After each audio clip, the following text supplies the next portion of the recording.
تمام دوستوں کو السلام علیکم۔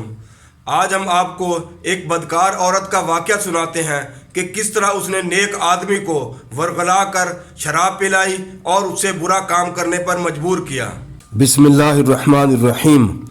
ایک ولی اللہ تھا جو بہت بڑا عبادت گزار تھا اور بستی سے الگ تھلگ ایک عبادت خانے میں روزانہ عبادت الہی میں مشغول رہتا تھا۔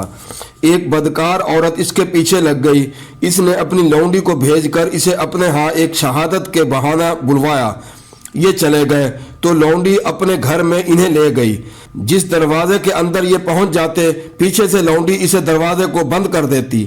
آخر کمرے میں جب گئے تو دیکھا کہ ایک بہت ہی خوبصورت عورت بیٹھی ہوئی ہے۔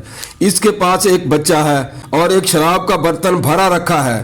اس نے کہا، سنیے جناب، میں نے آپ کو در حقیقت کسی گواہی کے لیے نہیں بلوایا، اس لیے بلوایا ہے کہ یا تو آپ میرے ساتھ بدکاری کریں یا اس بچے کو قتل کر دیں یا شراب کو پی لیں۔ درویش نے سوچ کر تینوں کاموں میں سے شراب پینا قبول کر لیا اور جام کو منہ سے لگا لیا۔ سارا پی گیا۔ کہنے لگا اور لاؤ، پھر کہنے لگا اور لاؤ۔ خوب پیا۔ جب نشے میں مدہوش ہو گیا تو اس عورت کے ساتھ زنا بھی کر بیٹھا اور اس لڑکے کو قتل بھی کر دیا۔ حضرت عثمان بن عفان رضی اللہ تعالی عنہ فرماتے ہیں کہ شراب سے پرہیز کرو، یہ تمام برائیوں کی جڑ ہے۔